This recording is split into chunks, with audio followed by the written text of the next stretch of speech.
समास में पहला पद प्रधान होता है। मैम एक और पहला पद जो होता है ना वो अव्यय होता है, वो अव्यय होता है जिसमें परिवर्तन नहीं होता है, उपसर्ग वगैरह। परिवर्तन नहीं हो सकता उसमें। हाँ हाँ, एक और सुनना मैम मेरा, इसीलिए इसका नाम अव्ययी भाव पड़ा। एक और सुनो समास के बारे में ही। जो समास है हाँ उसमें तत्पुरुष समास में दूसरा पद प्रधान होता है। जैसे फॉर एग्जाम्पल है तुलसी कृत, जो कृत शब्द है वो समस्त पद में दूसरा पद हो गया। तो कृत शब्द हाँ, कैसे मतलब प्रधान हुआ मैम, इसके बारे में भी पता है। इसमें जैसे हम आपको दूसरा उदाहरण एक दे रहे हैं, जैसे आप विद्यालय, तो आपने विद्यालय को बोला तो आपके मन में क्या आया? सीधे स्कूल का आ गया। आलय मतलब घर, विद्या को आपने किनारे कर दिया, विद्यालय मतलब विद्या का घर दिखने लगा। तो कृत इसमें उत्तर मतलब सूर तुलसीकृत मतलब तुलसीदास द्वारा रचा हुआ, जैसे रामचरितमानस या उनकी कोई भी रचना, तो इसमें तुलसीदास का वो स्थान थोड़ा गौड़ हो गया, उनकी जो कृति है उसका स्थान थोड़ा ज्यादा हो, मतलब उसका स्पेस ज्यादा हो गया है। जब हम इमेजिन करेंगे तो हमको तुलसीदास कम दिखाई देंगे, रामचरितमानस का इमेजिन ज्यादा आएगा। तो इसमें बात के शब्दों की प्रधानता ज्यादा आ रही है।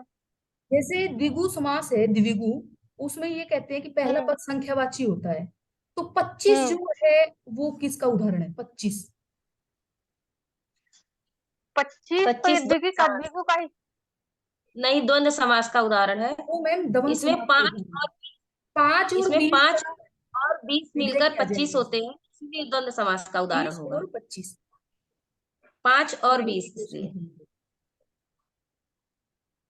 विद्यालय जेपीआरटी से ने क्वेश्चन आया। क्वेश्चन की थी कि एनईपी पॉलिसी में ये पुस्तकालय का क्या रोल दिखाया गया है। तो पुस्तकालय में मैम जहाँ तक अभी मैंने स्टडी की कि उनके विद्यार्थियों के जो पाठ्यक्रम होते थे वो पाठ्यक्रम तो होने ही होने हैं। जैसे कि प्राइमरी जो स्टेज होगा वो 3 साल से लेकर 1 से 2 तक लड़का पढ़ेगा। उसमें उसके कोई शिक्षा दीक्षा नहीं दी जाएगी। मतलब आकर के खेलेगा पढ़ेगा, उसका मन होगा, पाठ्य चर्चा उसमें शामिल किया जाएगा, लेकिन कोई उसका एग्जाम नहीं किया लिया जाएगा। लेकिन जो हायर स्कूल के जो बच्चे होंगे उनके पाठ्य चर्चा में जो भी गणित विज्ञान वगैरह सभी विषय होंगे, लेकिन उनके विषयों को पाठ्यक्रम जो है उसको कम किया जाएगा।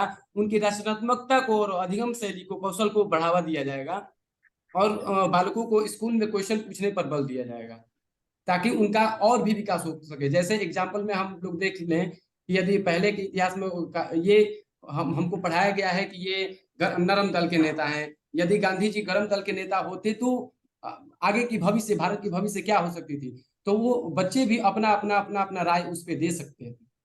तो ये सभी चीजें अभी के जो एनसीईआरटी जो ला रही है, एनसीईआरटी अब इन चीजों को देखते हुए इसमें शामिल करेंगे।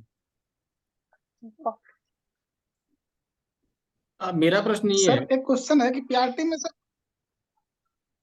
मेरा प्रश्न ये है कि जैसे मान लीजिए कि हमसे अगर इंटरव्यूअर कह देता है कि आप किसी साहित्यकार को पढ़ाइए या साहित्यकार के बारे में बताइए, तो मैं केवल ये जानना चाहता हूँ कि उसके जीवन परिचय और रचना के अलावा क्या और कुछ बताना होता है साहित्य? जैसे मैं ले लिया अगर रामचंद्र शुक्ल जी का साहित्य में क्या योगदान रहा है, योगदान तो बहुत रहा है, तो हमें उसमें कहाँ तक जाना चाहिए उनको आप बताना। एक लाइन बोलेंगे वो खुद दूसरी लाइन बना लेते हैं। मान मतलब लीजिए आपने एक बोला, उसी से हाँ, रिलेटेड क्वेश्चन वो निकालते जाएंगे। आप कुछ ये नहीं कह सकते कि कहाँ से फिर बहुत वो ज्यादा किधर देर किधर तक गए। आपको वो बोलेंगे नहीं बोलने के नहीं लिए। जैसे मान लीजिए नहीं, बहुत डीप लेके दूसरा जैसे करने लगे। उन्होंने मुझसे पूछा कि आप रामचंद्र शुक्ल जी का योगदान जो है हिंदी साहित्य में क्या है उसको बताइए।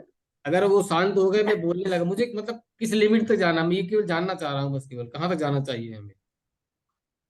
आप नहीं, जहां बोलेंगे तक उनका तो उससे जन्म, बच्चा ज्यादा बता नहीं सके आप बोलेंगे, उन्होंने उनका बताइए। जन्म कोई शुरू भी। किया, जन्म शुरू किया, उनकी रचना शुरू करी, अब उसके बाद कहाँ तक जाना चाहिए?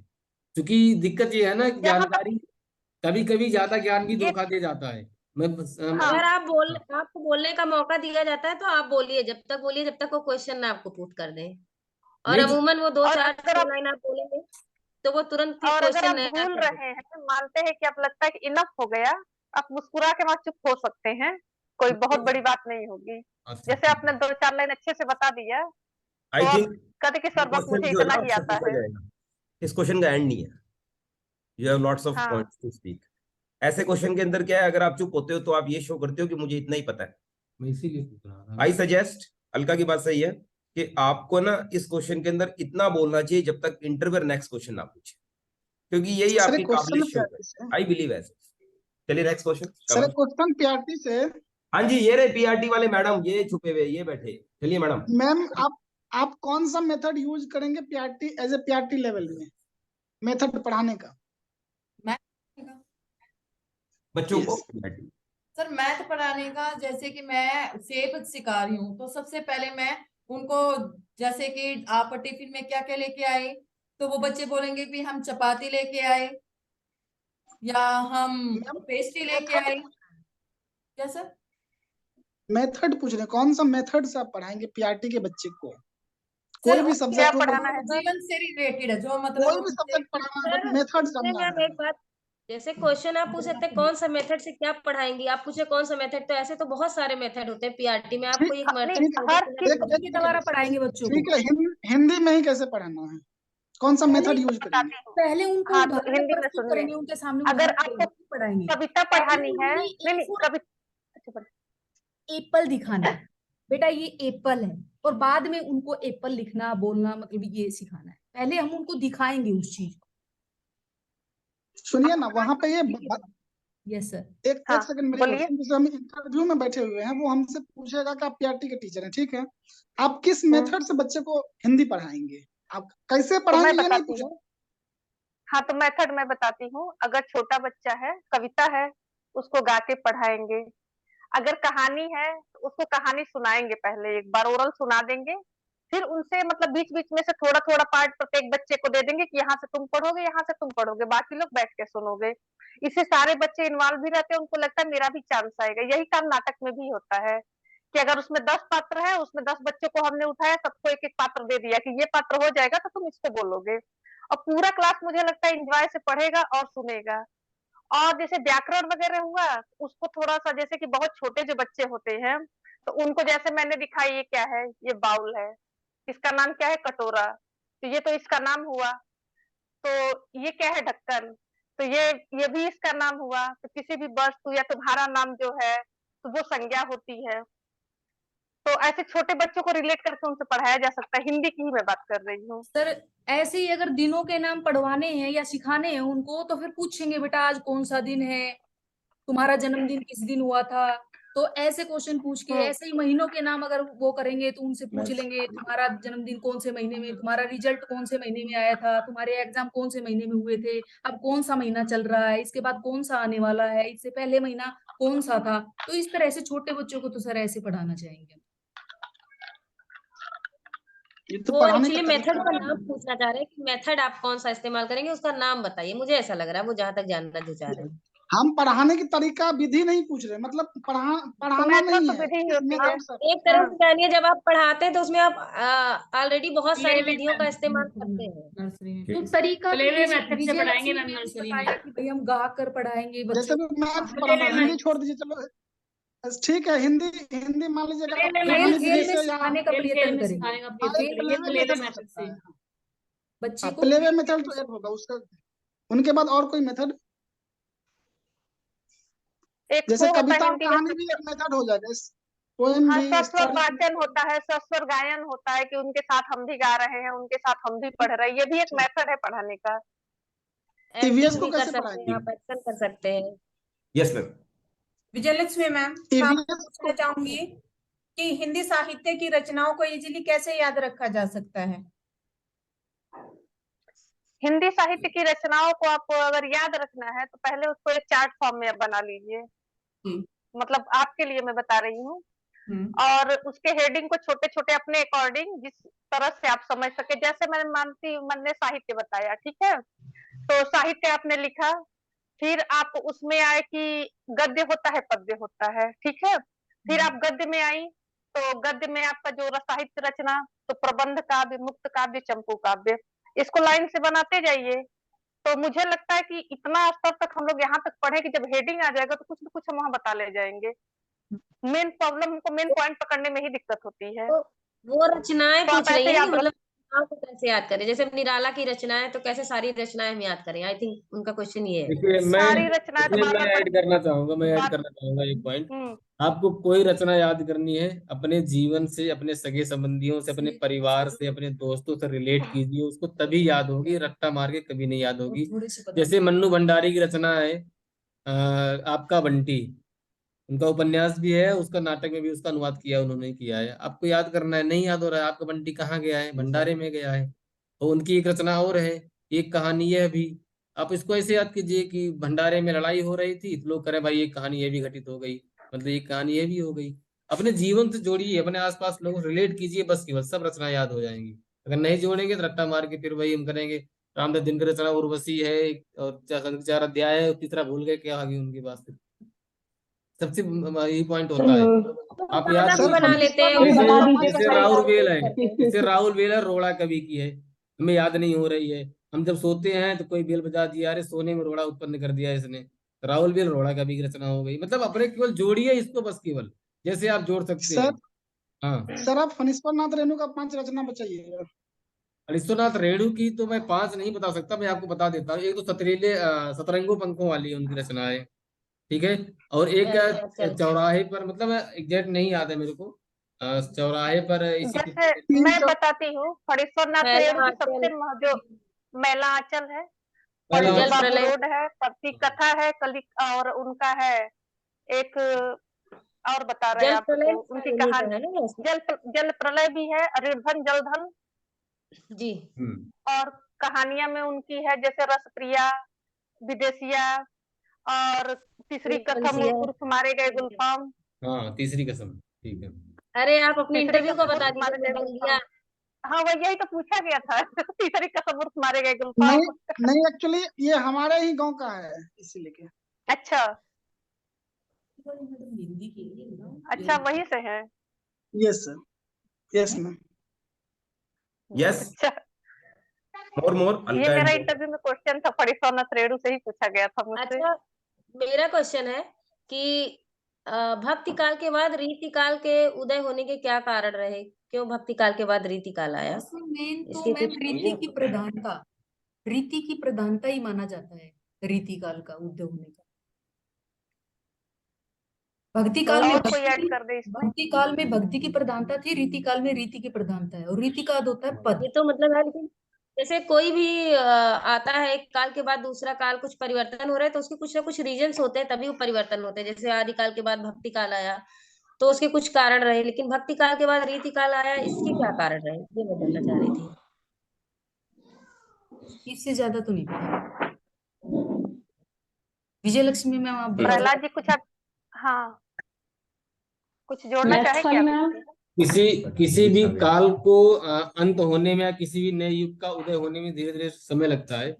तो जब भक्ति काल चल रहा था, उसके बाद उसी समय से ही हमारे देश में आक्रमण होने लगे थे, कुछ विदेशी ऐसी शक्तियां आने लगी थी, जिनके प्रभाव से भक्ति काल में भक्ति भावना में कमी आनी शुरू हो गई, और एक विशेष परंपरा ने जन्म लिया, जो कि किसी राजा के प्रति कर गुणगान करना, उनके आश्रय में रहना, ऐसे लोग उत्पन्न हुए। जैसे आप किसी भी कवि को लीजिए, रीतिकालीन के सारे कवि किसी न किसी राजा के आश्रय में रहते थे, लगभग। तो उनके आश्रय में रहने के कारण उनके गुणगान करना, और क्या कहते हैं कि ज्यादा करके श्रृंगार रस से संबंधित रचनाएं लिखना, क्योंकि राजाओं को क्या, उनको एंजॉय करने के लिए बस वही कवि थे, कविताएं सुनाते थे, उनके बारे में लिखते थे। और इस कारण से एक परंपरा चल पड़ी। उसी परंपरा पे उस युग के सारे कवि लगभग केवल भूषण को छोड़ करके, भूषण वीररस के कवि माने जाते हैं, बाकी सारे कवि उसी पे चल पड़े। तो इसलिए उस युग को रीतिकाल नाम दिया गया। बेसिकली जो समय दिया गया है 1350 से लेकर के 1700 तक, ईस्वी तक, ये समय एग्जैक्ट नहीं होता है, ये लगभग का समय होता हाँ है। वो उससे तो पहले भी हो सकता है, उसके बाद का भी हो सकता है, लेकिन इस बीच उसकी अधिकता रही है, इसलिए प्रधानता उसकी है, जैसा हाँ, प्रधानता रही है उसकी, प्रधानता रही है। किसी भी एक युग को समाप्त होने में समय लगता है, एक का एक कोई काम समाप्त नहीं होता है। तो मेरे हिसाब से शायद मैथ्स वाली मैम, जी, यस मैम। मैथ्स वाली मैम सर, सॉरी मैम, मैं ये पूछना चाह रही थी, जैसे अगर आपसे पूछा जाए how do you define sequence, क्या? मैम सीक्वेंस को कैसे डिफाइन करोगे आप, अगर पूछा जाए हमसे ये? सीक्वेंस को मैम जैसे पहले हम बच्चों को बताएंगे कि हम प्रेयर में कैसे खड़े होते हैं, आगे बढ़े, पीछे, आगे छोटे, फिर बड़े वहां से लेंगे। जैसे हम क्लास में बच्चों को बिठाते हैं, आगे छोटे को बिठाते हैं ताकि पीछे वालों को भी बड़ों को पीछे दिखाई दे, छोटे बैठेंगे तो नहीं दिखाई मैम, देगा। इंटरव्यूअर को डिफाइन करना है हमें सीक्वेंस। उन्होंने पूछा है एग्जैक्ट डेफिनेशन तो मुझे अभी ध्यान नहीं है मैम। जैसे इसमें ये है ना कि मैम ये सबसेट है कि ये सबसेट होता है नेचुरल नंबर का, मैं उस कंटेक्स्ट में जानना चाह रही थी। सर मैम ये मैम और कोई है क्या मैथ्स के टीचर? नहीं, मैथ के तो नहीं है, जो आपने पूछा उसको मैम हिंदी में क्या कहते हैं, उसके हिंदी में क्या कहते हैं? सर हिंदी में मैंने भी आज तक नहीं पढ़ा है, सॉरी। अगर हिंदी सीक्वेंस क्रमिक बोल सकते हैं हिंदी में सर, उसे क्रमिक बोल सकते हैं। क्रमबद्धता, मेरी हिंदी यहाँ आके बहुत अच्छी हो गई है। फणीश्वरनाथ रेणु ये 10th क्लास तक पढ़े थे और सारे याद हो गए मुझे धीरे धीरे। नहीं तुम चलिए सर एक केवीएस का क्वेश्चन है, अभी मोबाइल के समय अपने में सीक्वेंस के बारे में मैम मैं बताना चाहूंगी। अभी मोबाइल के समय में जब सब बच्चे और यस मैम बताइए एक बार। क्वेश्चन मैम सीक्वेंस के बारे में हम जैसे आप किस सब्जेक्ट से हैं? मैथ से। तो जैसे मैथ में होता है सीक्वेंस, आप अपने चैप्टर वाइज चलोगे कि पहले आप किस चैप्टर को पढ़ाओगे उसके बाद किस चैप्टर को पढ़ाया जाएगा। जैसे कि जैसे होता है बोर्ड मास हो गया, उसमें पहले ब्रैकेट खुलेंगे, उसके बाद प्लस माइनस डिवाइड होगा, फिर वो जो मल्टीप्लाई होगा, ऐसे प्लस माइनस करके आप ये वाला सीक्वेंस आप उनको एग्जांपल देके बता सकते हैं। मैम एक्चुअली ना सीक्वेंस वहाँ पर्टिकुलर एक टर्म है मैम, डेफिनेशन है, उससे डिराइव होते हैं ये, वो था ये सीक्वेंस। हाँ जी मैम। ओके सॉरी, उसके बारे में पता नहीं। हाँ जी मैम। मैथ्स वाली मैम आपका नाम क्या है? सॉरी मैं बार बार मैथ्स वाली मैम बोलती हूँ, सॉरी। क्या मैम? पूजा। रितु मैं आपको इनका नंबर दे दूंगा, आप लोग आपस में अगर हाँ जी सर, प्लीज सर मैंने कल भी कहा था आपसे। अभी मोबाइल के युग में सब बच्चे वगैरह मोबाइल देखते हैं और कहानियां जो पहले पत्र पत्रिकाएं आती थी, चंपक बालांश जैसे, उनका पढ़ना बंद हो गया है लगभग। तो आज के समय में बस बच्चों बाल साहित्य क्या कम को बढ़ाने के लिए क्या क्या क्या कर सकते हैं बच्चों को इसके अंदर रुचि बढ़ाने के लिए? बाल साहित्य में रुचि बढ़ाने के लिए सबसे पहले बच्चों को मोबाइल से दूरी बढ़ानी पड़ेगी और उनको जैसे कहानियां या कॉमिक्स वगैरह ला के दीजिए कि वो धीरे धीरे फिर पढ़ना शुरू करे। जैसे हम लोग भी नन्हे सम्राट, चंपक वगैरह बहुत पढ़ा है हम लोगों ने अपने समय में। लेकिन अब मोबाइल में नन्हे सम्राट की तो कोई प्रति, हाँ मोबाइल से नहीं दूरी बनानी पड़ेगी उनको। जैसे उनका इंटरनेट, कैसे सर ने कल बोला था कि इंटरनेट काट दीजिए, डाटा काट दीजिए, या कुछ देर के लिए कि बेटा इसको पढ़ोगे तभी मोबाइल देंगे, कि पहले ये बुक हम दे रहे हैं, ये कहानी पढ़ के हमको सुना देना, उसके बाद आपको मोबाइल मिलेगा। तो शायद बच्चा मोबाइल के लालच में कहानी भी पढ़ ले और वो धीरे धीरे पढ़ने का आदी हो जाएगा। ये भी कर सकते हैं, जैसे हम खाली बैठे हैं तो बच्चों से कहे आओ बच्चों आज हम लोग ये आज हमने बुक लाई है आपके लिए और इस बुक से आज हम कुछ कहानियां सुनेंगे, आप भी सुनिए और मैं भी इसमें मैं ऐड करना चाहूंगा। देखिए जो आप करेंगे बच्चे वही करेंगे, हो सकता है उनकी आदतें कुछ अलग हों आपसे, वो बच्चे हैं, अबोध हैं। अगर आप खुद मोबाइल लेके घर में बैठोगे, टीवी देखोगे, कंप्यूटर चलाओगे तो बच्चे भी वही करेंगे। उसके लिए ये है कि आप खुद किताब लेके बैठो, देखो बेटा मैं ये पढ़ रहा आपको हूँ। इन्वॉल्व होना पड़ेगा। हाँ आपको खुद उसके लिए पढ़ना पड़ेगा। अगर आप नहीं पढ़ेंगे तो बच्चे फिर नहीं पढ़ेंगे, आप मोबाइल देखेंगे तो बच्चे भी वही काम करेंगे। ये सत्य है ये। आप खुद ही जब खाली समय हो तो बच्चों को लेके बैठिए और बोलिए। अगर बिल्कुल। स्कूल टाइम है तो कभी आप समय भी दे सकते हैं कि हफ्ते में 1 दिन या 10 मिनट बच्चों हम एक नई कहानी पढ़ेंगे। आप वो ले जाइए बुक, वहां बच्चों को दिखाइए कि ये चंपक है। जैसे बहुत छोटे बच्चे चंपक पढ़ते हैं, छोटे बच्चों के लिए चंपक आती है, तो चंपक है इसको हम पढ़ेंगे। और हम अब सैटरडे या किसी दिन आप रख सकते हैं कि 10 मिनट 5 मिनट एक कहानी पढ़ेंगे, जिसे आप एक्शन के साथ भी पढ़ा सकते हैं। तो बस बच्चे भी घर पे भी कहेंगे कि हाँ मम्मी मुझे चंपक लेना है, पढ़ना है, और उससे बच्चे इंटरेस्ट भी उनका बढ़ेगा। या घर के लिए भी आप कह सकते हैं कि आप खरीदिए, पेरेंट्स से बोल सकते हैं। ये लक्ष्मी मैम से एक पर्सन है मेरा, एक उदाहरण है मैम, ये बताना कौन से उसका है कारक का। ठीक है, बच्चा सांप को देखकर डर